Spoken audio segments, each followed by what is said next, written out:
आ साउथ वाला हीरो से न कम लगतारा कि तारे के दिल हो देहबे करे जा तू तो बम लगतारा। अच्छा चश्मा लगाए हुए वो क्या लगेंगे दूल्हे राजा जी के? क्या है, क्या लगेंगे? चश्मा लगाए हुए हैं सर, तो बहुत खुश नजर आ रहे हैं। बट ये लाइन मैं आपके लिए नहीं बोल सकती हूँ, ये समझ लीजिए आपकी धर्म पत्नी जी आपको बोल रही है। और मुस्कान जी की टीम में चाहूंगी आप लोग भी आ जाइए। आ गई हैं आप कि चश्मा लगा के हैंडसम लगतारा आ साउथ वाला हीरो से न कम लगतारा कि तारे के दिल हम देहबे करे जा तू तो बम लगतारा। तारे के दिल हम देहबे करे जा तू तो बम।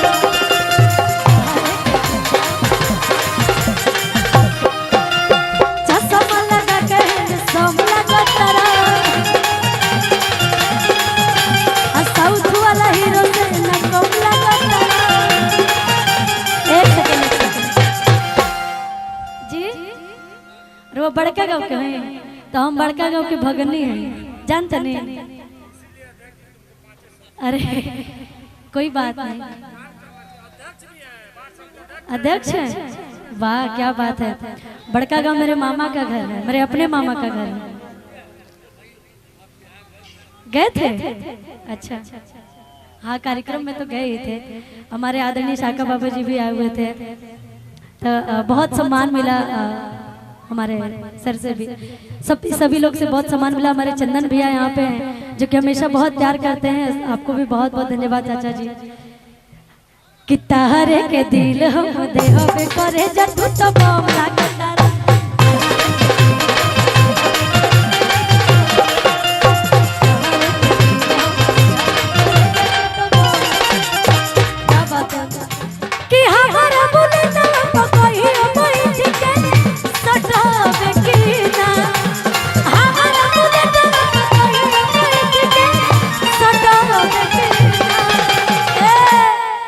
बोल बोल रे पता लगा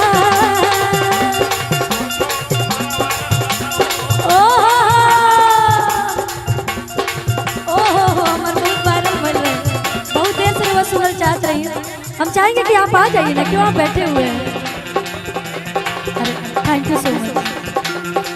कि बोल बोल रे पता लगा हमारा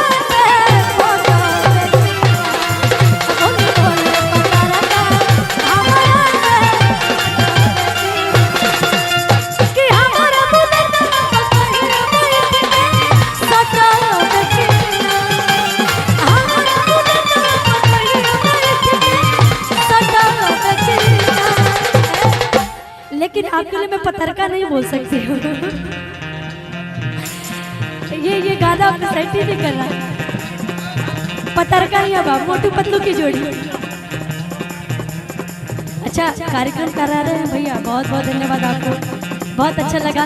लेकिन इनके लिए मैं बोल देती हूँ, पतले दुबले हैं कि बोलू बोल रे पतरका आ बोलू बोल रे पतरका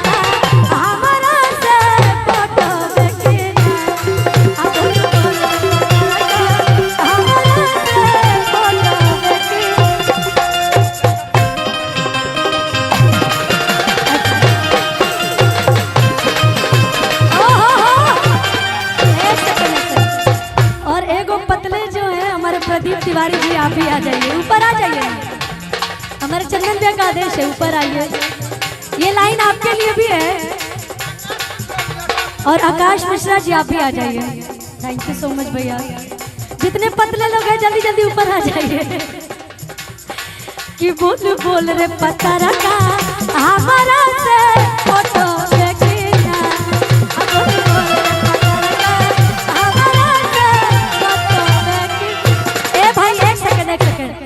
देखिए पतले होने का कोई फायदा नहीं लग रहा है मुझे, क्योंकि देखिए मोटे हैं ये लोग, तो मैं इन लोग को नहीं परेशान कर सकती। लेकिन जो लोग पतले हैं आराम से डांस कर सकते हैं, उन लोग को तो करना ही चाहिए ना। जो लोग पतले हैं वो लोग तो डांस कर ही सकते हैं, उन लोग को मैं परेशान नहीं कर सकती हूँ। कि हमारा बुलेट कोई सटल बेटीना, हमारा बुलेट कोई सटल बेटीना।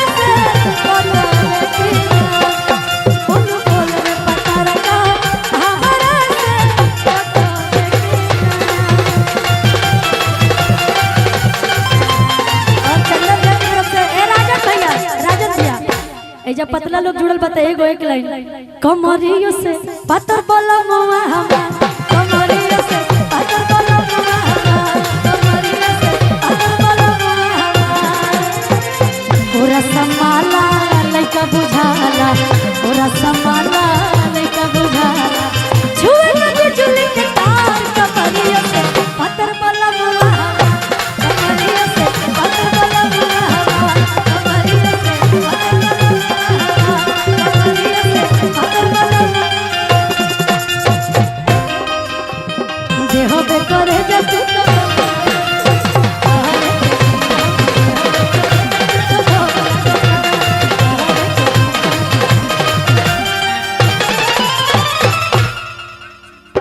चुन्नू बाबा कहाँ बने बाबा आई है नहीं आई है जाए रहो जरूरत है जब और देखिए हमारे भैया थोड़े से हैं हेल्दी हैं मैं मोटा नहीं बोल सकती हूँ ओहो अल्लाह एक लाइन में आपके लिए बोलना चाहती हूँ आप दोनों के लिए आप दोनों भाई हैं क्या इधर आइए ना प्लीज सामने आइए ना भैया सामने आइए आप दोनों लोग भाई हैं क्या सोनू और मोनू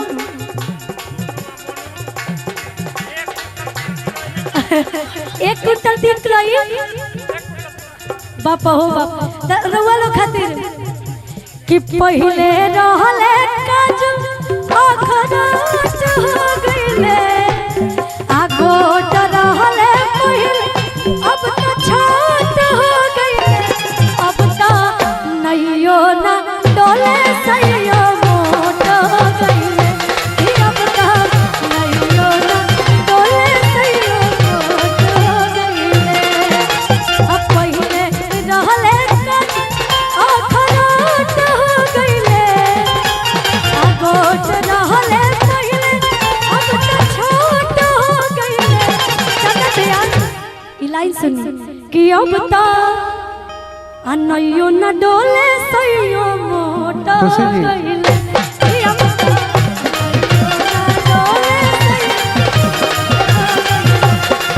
नइयो न डोले सइयो मोट हो गइले कहरे के दिल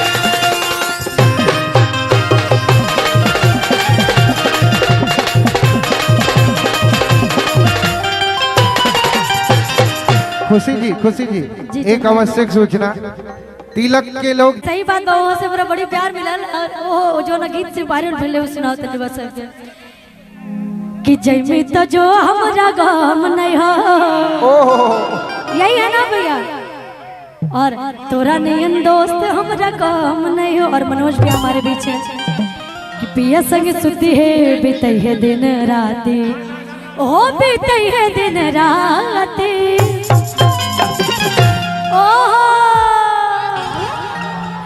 कि तोर फट लग तो छाती रे साथी करे तो बराती रे साथी